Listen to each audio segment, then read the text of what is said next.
अस्सलाम वालेकुम जी, अस्सलाम वालेकुम। मुल्क के अंदर जो सूरत हाल है सियासी तौर पर, वो उसी तरह तेज़ी से गर्मी की तरफ जा रही है जिस तरह से पाकिस्तान के अंदर गर्मी पड़ रही है। लाहौर के अंदर तौबा 38 डिग्रीज़ था टेम्परेचर, और वो तो शुक्र है, अल्लाह का बहुत बहुत शुक्र है कि कुछ बारिश हुई। किनमिन अभी थोड़ी हुई है, अभी बहुत ज़्यादा नहीं हुई, लेकिन आज भी बारिश एक्सपेक्टेड है।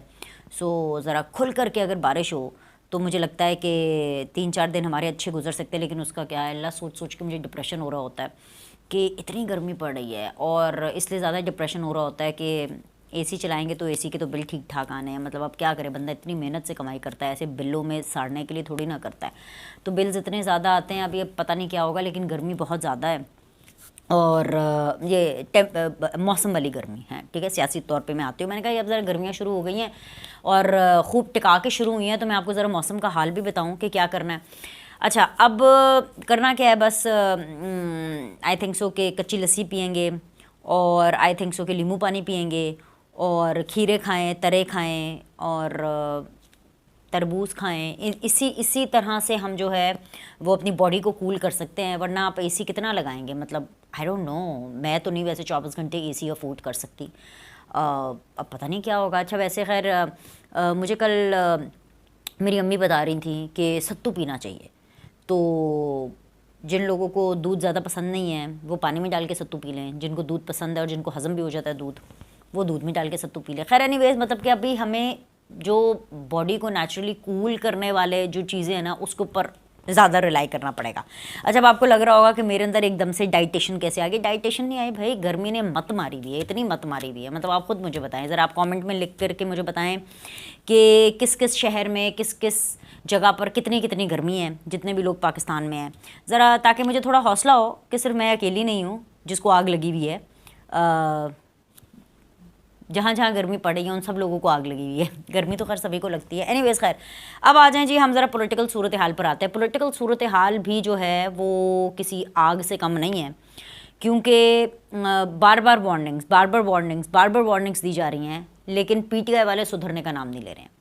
अब उन्होंने एक और अटैक किया है, और ये अटैक कैसे, कब, क्यों, कहाँ किया है, ये सब मैं आपको बताऊंगी। मैंने आपको पिछले वीडियो में बताया था ना कि आर्मी चीफ साहब ने कहा है कि ये जो हैं डिजिटल दहशतगर्दी, तो डिजिटल दहशतगर्दी का एक सबूत वो मैं आपके सामने रखूँगी, और वो मैंने क्या रखना है, पूरी दुनिया को पता है, उस सबूत का पूरी दुनिया को पता है, क्योंकि डिजिटल दहशतगर्दी के अंदर इनको जो है कोई मात नहीं दे सकता। और ये इन कौन है, ये जो इन वाले लोग हैं ना, ये हैं भाई पीटीआई वाले।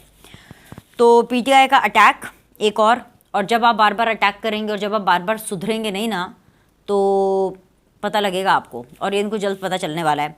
इसके अलावा जी, जो बिलावल भुट्टो हैं वो जरदारी साहब पर भारी हो गए हैं, और ये ख़बर आपको बताना बहुत ज़्यादा ज़रूरी था, क्योंकि जी नए गवर्नरों ने हल्फ उठा लिया है, और गवर्नर्स ने तो चलो जो हल्फ उठाया सो उठाया है, लेकिन वो एक जरदारी सब पर भारी, ये हो गई जी पुरानी बात। अब तो बिलावल भी जरदारी साहब पर भारी हो गए हैं।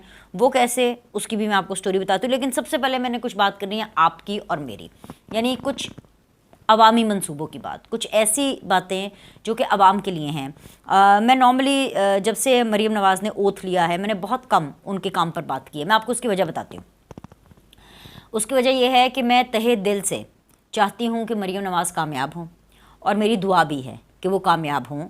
पंजाब की आवाम को वो इतने अच्छे अच्छे प्रोजेक्ट्स देके जाएं और इतना काम करके जाएं पंजाब की आवाम के लिए, कि एक्चुअली पूछा जाए पंजाब में कि अगर कोई पूछे कि भाई ये काम कैसे आया, या कोई भी पूछे, तो कहा जाए हाँ जी मरीम नवाज़ आई थी, मरीम नवाज़ आई थी, वो ये सारे काम करके गई है।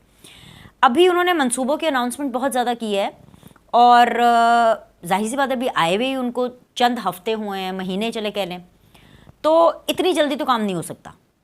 तो मैं वेट कर रही हूँ ज़्यादा कमेंट करने से पहले कि बेसिकली इनके जो मंसूबे हैं वो पाया तकमील तक पहुँचें, या उनकी जो बेसिकली प्रैक्टिकल इम्प्लीमेंटेशन होना शुरू हो जाए, फिर हम खुलकर इसके ऊपर बात करेंगे। सो मैं उससे पहले कुछ बुरा कह करके या कुछ अच्छा कह करके, ना कुछ बुरा कह करके मैं नैश डालना चाहती हूँ, और ना ही कुछ अच्छा कह करके मैं मरीम नवाज़ को झाड़ पे चढ़ाना चाहती हूँ। मैं ये चाहती हूँ कि वो जेन्युइनली परफॉर्म करे, और मेरी बहुत दुआएं मरीम नवाज़ के साथ हैं, और बाकी तो खैर देखते हैं कि मरीम नवाज़ की जितनी कन्विक्शन है उस हिसाब से वो काम कर लेंगे, लेकिन आज उनके बारे में बात करना बहुत ज़्यादा ज़रूरी है। वो इसलिए ज़रूरी है क्योंकि जब से वो चीफ मिनिस्टर बनी है ना, वो कुछ ना कुछ कर रही हैं, मतलब कि she is in the limelight. वो घर पे नहीं बैठी, वो जाती उम्रा में नहीं बैठी, और वो कुछ ना कुछ कर रही हैं, आनिया जानिया सही, कुछ भी आप कह लें, ठीक है, वो खबरों में हैं। और ख़ास तौर पे एक ऐसे सूबे में जहाँ पर आपने 4 साल ऑलमोस्ट बुज़दार को देखा है, उसके बाद मरीम नवाज़ की आनिया जानिया भी बहुत बड़ी लग रही हैं।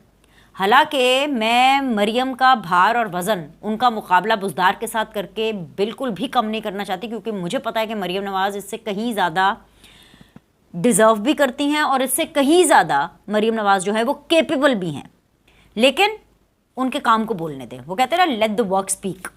तो मैं उस चीज़ का वेट करूँ, लेकिन आज मैं इसलिए आपसे बात कर रही हूँ क्योंकि भाई उन्होंने एक प्रोजेक्ट की अनाउंसमेंट की, और ये मेरे और आपके लिए प्रोजेक्ट नहीं, ये उन लोगों के लिए प्रोजेक्ट था, स्टूडेंट्स के लिए, यंग लोगों के लिए, सही यूथ का प्रोजेक्ट था। अब पाकिस्तान की जो मेजॉरिटी यूथ है उनके लिए जी ई बाइक्स तकसीम करने का ऐलान हुआ। एक जस्टिस हैं जी, जस्टिस शाहिद करीम साहब, उन्होंने पंजाब हुकूमत को तलबा में ई बाइक्स तकसीम करने से रोक दिया।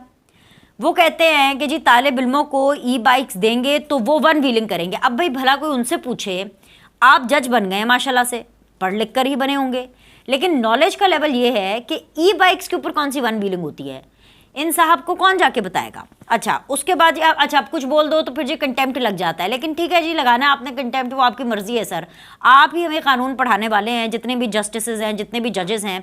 लेकिन कम से कम मैं as an anchor, as a political commentator, और सबसे बड़ी बात यह ऐसे पाकिस्तानी, मैं इतनी बेसिक चीज़ ज़रूर समझती हूँ कि भाई खुदा का वास्ता है, ये जजेस जो हैं कम से कम इंतज़ामी अमूर के अंदर तो इंटरफेयर ना करे ना। कोई मरीम नवाज़ को नारा लगा रही है वोट को इज्जत दो, कोई मरीम नवाज़ ने कोई एंटी इस्टेब्लिशमेंट कोई बात कर दी है, मरीम नवाज़ ने कोई एंटी जुडिशरी बात कर दी है। भाई वो जब से आई हैं वो पॉपुलर सियासत से बिल्कुल दूर है, उनका कोई लेना देना नहीं है मरीम नवाज़ का इस टाइम पर पॉपुलर सियासत से। वो सिर्फ काम पर फोकस कर रही हैं, और सिर्फ इसलिए कर रही हैं कि किसी तरह वो पंजाब की आवाम के लिए कुछ कर जाए। इससे पंजाब की आवाम का भी फ़ायदा है और मरीम नवाज़ का भी फ़ायदा है, क्योंकि अगर वो काम करेंगी, पंजाब की आवाम की अगर खिदमत करेंगी, तो उसी में ही मरीम नवाज़ की पॉलिटिकल जो है वो कामयाबी है। अगर वो काम कर गई और अगर वो परफॉर्म कर गई और पंजाब की आवाम उनसे खुश हो गए, पंजाब की आवाम ने देखा कि भाई ये मरीम नवाज़ ये सब कुछ कर रही है, तो मुझे बताएं कि फिर तो कुछ भी हो जाए, मरीम नवाज़ को कौन रोकेगा? कोई भी नहीं रोकेगा। जब आप कॉम्पिटेंट होते हैं, जब आपका काम ज़बरदस्त होता है ना, तो फिर आपको ना किसी की पर्ची की ज़रूरत होती है, ना किसी आरटीएस की ज़रूरत होती है, ना आपको किसी पावे की ज़रूरत होती है, ना आपको किसी सिफारिश की ज़रूरत होती है। आपका काम बोलता है, जो चाहे मर्जी हो, इतनी भी अंधेर नगरी नहीं है। अगर आपने काम किया है तो आपका काम बोलेगा, सूनो और लेट है। शहबाज शरीफ ने काम किया ना, पंजाब में काम करते थे ना, इतने सालों बाद उनका नंबर लगा। ठीक है, उसके और भी फैक्टर्स हैं, उनके और भी फैक्टर्स हैं कि उनके बड़े अच्छे ताल्लुकात रहे हैं एस्टैब्लिशमेंट के साथ, उनके और भी फैक्टर्स हैं, लेकिन उनका नंबर लगा। और एक बात शहबाज शरीफ के दुश्मन भी कहते हैं कि भाई ये शहबाज की स्पीडें बहुत हैं। शहबाज स्पीड एक टर्म थी। खैर एनीवेज, बात फिर बहुत ज़्यादा लंबी हो जाएगी। तो मसला ये है कि ये प्रोजेक्ट पाकिस्तान की यूथ के लिए था, एक ऐसी यूथ के लिए जिनको कॉलेज जाते हुए, यूनिवर्सिटीज़ जाते हुए दिक्कत होती थी, ई बाइक्स लानी है जी। जज साहब ने उसके अंदर भी अपनी लुच फ्राई करके उसके ऊपर रोक लगा दिया। उन्होंने कहा कि जी अच्छा, और तो सुने, बड़ी बड़ी इरशादात फरमाए हैं जज साहब ने। अब मुझे ये समझ नहीं आता कि भाई ई बाइक्स देनी है नहीं देनी, इसका फैसला भी जज साहब करेंगे, ये भी अदलिया करेगी। मतलब भाई आप अपना काम तो कर लें, और जो आपके केसेस पड़े हैं वो तो आपने देखने नहीं है। मरीम नवाज़ के पीछे पड़ जाओ सिर्फ इसलिए क्योंकि जी वो कहीं पॉपुलर ना हो जाए, इसलिए क्योंकि वो काम ना कर ले। आगे तो सुने वो क्या कहते हैं। वो कहते हैं कि जी अगर ई बाइक्स दे दी ना तालिब इल्मों को, तो वो बच्चियों के कॉलेज के सामने जाकर ये करेंगे। भाई जज साहब, ये आपका वाला ज़माना नहीं है। मतलब आपने हर एक को क्या अपने जैसा समझ लिया है। आपने मतलब ये खुद ही से डिसाइड कर लिया है कि जो हर बच्चा है उसकी तरबियत या उसकी मॉरल वैल्यूज़ या उसकी अखलाकियात यही होंगी कि वो लड़का ई बाइक लेकर के लड़कियों की कॉलेज के बाहर ही जाएगा। मतलब ये तो टू मच ही हो गया ना। ये तो हो गया कि ये तो मेरे ख्याल से इनके दिमाग का मसला है। मुझे तो समझ नहीं आती कि कैसे कैसे शाहकार अदलिया में भर्ती किए हुए हैं। ऊपर से ये कह रहे हैं कि जी आप इलेक्ट्रिक बसेस दें, ई बाइक्स छोड़ें, आप इलेक्ट्रिक बसेस दें और साथ ही साथ जी उसी दौरान उसी बातचीत करते हुए कह दिया जी किनाल रोड के ऊपर आपने लाइट्स क्यों लगाई हैं, लाइट्स की जगह आपको पौधे लगाने चाहिए थे। ओ भाई, आपको पौधे लगाने, लाइट्स लगाने हैं, ये आप जज डिसाइड करेंगे, ये जस्टिस शाहिद करीम साहब डिसाइड करेंगे। मैं तो सिंपल से एक बात कर रही हूँ, ये जज जो है इमरान खान के टाइम पर, बुजदार के टाइम पर ये कोमा में चले गए थे, इनको तब नहीं नजर आ रहा था कि कुछ हो ही नहीं रहा, तब इन्होंने क्यों नहीं झंझोड़ के चुंडी बट के उन्होंने जगाया। ये जो जजेस हैं, ये 9 मई के वाकये के ऊपर उन्होंने सत्तू पी ली है, उसके ऊपर तो कोई बात नहीं करते, लेकिन इंतजामी काम, क्योंकि मरियम नवाज से जलन है, मरियम नवाज के पीछे पड़ जाओ, मरियम नवाज के रोज बरोज नए दुश्मन आते जा रहे। वैसे किसी बहुत बड़े आदमी ने कहा था कि अगर लोग आपके खिलाफ हो जाए ना तो, और अगर आपके खिलाफ बोलना शुरू कर दें तो समझे कि आप ठीक जा रहे हैं, आप सही तरक्की कर रहे हैं। तो मैं अब समझती हूँ कि जो मरियम नवाज ये धराधर जो अनाउंसमेंट कर रही है ना प्रोजेक्ट्स के, ये कहीं ना कहीं सही जा रही हैं, लेकिन मैं साथ एक एडवाइस भी दूंगी मरियम नवाज को, और मैं उनको ये ज़रूर कहना चाहूँगी मरियम नवाज साहिबा को कि भाई ये आप ना, ये जो जस्टिस शाहिद करीम साहब है ना, इनका जवाब आप इन्हीं की ज़बान में दें, क्योंकि पहले ऐसे कर करके जो इस्टेब्लिशमेंट है उनकी भी इंटरफेरेंस हो गई थी इंतज़ामी मामलात में, और अब वहाँ पर मामलात बड़े संगीन हैं। मैं उस तरफ आती हूँ। अब जाहिर बात है, अब जो DG ISPR हैं वो भी कहते हैं कि जो धरना हुआ 2014 का और जो PTV पे हमला हुआ, जो पार्लियामेंट पे हमला हुआ, ये बहुत गलत हुआ। अब जाहिर बात है पछतावा सबको होता है। इसी तरह अगर ये जुडिशरी भी इतना इंटरफेयर करना शुरू कर दिया और जजेस ने अगर ये फैसले भी करना शुरू कर दिए तो ये बड़ी ख़तरनाक चीज़ होगी। मैं समझती हूँ कि मरियम नवाज़ को डट जाना चाहिए। मरियम नवाज़ अपने चौके छक्के जो हैं ये इस फैसले के ख़िलाफ़, ये जो उन्होंने रोक लगाई है, लगाएं, और अवामी मंसूबों के हवाले से किसी की मत सुने और किसी से ना डरें। मैं बिल्कुल आपको बता रही हूँ, क्योंकि ये जो जज साहब हैं, ये जो अगर ये समझ रहे हैं कि वो क्या नाम था उनका, जिन्होंने ये जो सबसे बड़ा जो लिवर ट्रांसप्लांट हॉस्पिटल है उसको भी बंद करा दिया, फिर कोविड के टाइम के अंदर जो है वो वैक्सीन्स के लिए इस्तेमाल होता रहा। ये जो है साकिब निसार सर, देखो सर नाम भी, ये हालत है। उनको बड़ा शौक था ये भी बंद कर दो, वो भी बंद कर दो, ये क्यों हो रहा है। अच्छा, और इससे पहले वो इफ्तिखार चौधरी साहब को भी बड़ा शौक था। तो ये जो लोगों की एग्जाम्पल्स है, अब मुझे कितना टाइम लगा उनका नाम दिमाग में लाते हुए कि यार वो क्या नाम था, उन चीफ जस्टिस का क्या नाम था। ये ऐसे लोग ना याद नहीं रखे जाते। मरियम नवाज़ अगर काम कर गई तो वो याद रखी जाएगी, उनका नाम तारीख़ में लिखा जाएगा। और इसी वजह से ये जो इनके नए नए जो दुश्मन पैदा हो रहे हैं ना, ये जो कोमा में थे जजेस पहले, और अभी भी 9 मई के हवाले से चुप्पी, हाँ 9 मई के हवाले से सत्तू पिए हुए हैं, 9 मई के हवाले से जी ये लस्सियाँ पी के खराटे मार के सो रहे हैं, कोई लेना देना नहीं इनका। लेकिन जी यहाँ पे फ़ौरन उठ जाएंगे, नहीं जी इधर आपने किनाल रोड पे लाइटें क्यों लगाई, आप पौधे लगाएं। और खुदा आदा वास्ता जे अपना काम करें, इंतज़ामी कामों में ना इंटरफेयर करें। तो मरियम नवाज़ आप डट जाए आप इनके सामने, कोई ज़रूरत नहीं है आपको इतनी जल्दी सरेंडर करने की, फ़ाइट करें आप इस चीज़ को। एनीवेज जी, एक तो ये चीज़ बतानी थी। अब मरियम नवाज़ की मैंने बात की, तो ज़रा मैं बिलावल की भी बात कर लूँ इसी वीडियो के अंदर, और फिर हम ज़रा कुछ PTI की बात करेंगे, उनकी ज़रा रगड़ा पॉलिसी के ऊपर ज़रा हम नज़र दौड़ाएंगे कि जो आज किसी को रगड़ा लगाएंगे तो कल खुद रगड़ा खाने के लिए भी तैयार हो जाएं। अच्छा खैर, बिलावल जो है ना वो जरदारी पर भारी हो गए हैं, क्योंकि जी आप सब लोग को मुबारक हो, आप गवर्नर भी हो गए हैं। कौन जी, फैसल कुंडी भी बन गए हैं गवर्नर, और जी सरदार सलीम हैदर साहब who was actually an underdog, उनको बड़ा छुपा के रखा हुआ था, उनको बना दिया। अब असल में जरदारी साहब ने कोई और नाम डिसाइड किए थे, और मुझे खबर देते हुए आपको बड़ी खुशी महसूस हो रही है। वो इसलिए क्योंकि बिलावल एक बड़े प्रोग्रेसिव किस्म के सियासतदान हैं, और मैं ये समझती हूँ कि उनको नए दौर की सियासत बिल्कुल करनी चाहिए। और ये मेरे लिए एक बड़ी अच्छी बात है कि बिलावल ने जो है ये डिसीजन खुद लिया है, and he is owning his decisions. और जरदारी साहब ने तो पंजाब के लिए कायरा साहब का नाम लिया था, और खैबर पख्तूनख्वा के लिए ज़ाहिर शाह अरबाब आलमगीर का। लेकिन यहाँ तक मैं आपको बता रही हूँ, जरदारी साहब ने तो बाकायदा जब कायरा साहब के हवाले से फ़ैसला हुआ कि जी वो पंजाब के अंदर बनेंगे गवर्नर, उन्होंने चाय शाय भी उनको पिला दी, उनसे मुलाकात भी कर ली, और मतलब सब सेट हो गया था। बस सिर्फ ये एक एहतमाम हुज्जत रह गई थी कि जी ये बस किसी तरह हल्फ हो जाए और समथिंग। लेकिन उसके बाद बिलावल आए सामने, और बिलावल ने अपने तुरुप के रखे, और मुबारक हो बिलावल को भी, पीपल्स पार्टी को भी, नून लीग को भी, पूरे पाकिस्तान को मुबारक हो। वो जो एक पावर शेयरिंग का फॉर्मूला था वो अब पाया तकमील तक पहुंचा, और अब गवर्नर्स भी बन गए हैं, क्योंकि गवर्नर्स तो पीपल्स पार्टी के ही बनने थे यहाँ इन जगहों पे, यही डिसाइड हुआ था, और बिलावल ने अपने गवर्नर्स बना लिए। तो मुझे लग रहा है कि जो बिलावल है ना वो अब मोस्टली डिसीजंस अपनी खुद लेंगे, and which is very good, which is very very good. और I think so this is high time. ये इस तरह की डिसीजंस बिलावल को बहुत पहले ले लेनी चाहिए थी, लेकिन ठीक है, देर आयद दुरुस्त आयद। आगे जी बढ़ें जी, मैं आपको कुछ दिखाना चाहती हूँ ये जी, बल्कि मैं ये इनको कहूँगी भी कि ये ज़रा चला दें जी। आय हाय, ये देखिए ये किधर चला गया जी। पाकिस्तान तहरीक इंसाफ ने वो जो 7 मई को जो DGISPR ने प्रेस कॉन्फ्रेंस की थी, उसका उन्होंने जवाब दिया। और जवाब क्या दिया है? जवाब की सूरत में एक और अटैक किया है। वैसे तो अलग बात है कि उन्होंने प्रेस कॉन्फ्रेंसेस कर दी थी, और वो जी लतीफ़ खोसा साहब जो कि डिफेंस से ही, DHA से ही वोट लेकर के जीता है, वो DHA वालों को ही अपना मुलाजिम कह रहा है, माँ सदके जाए, उन्हीं को अपना मुलाजिम कह रहा है।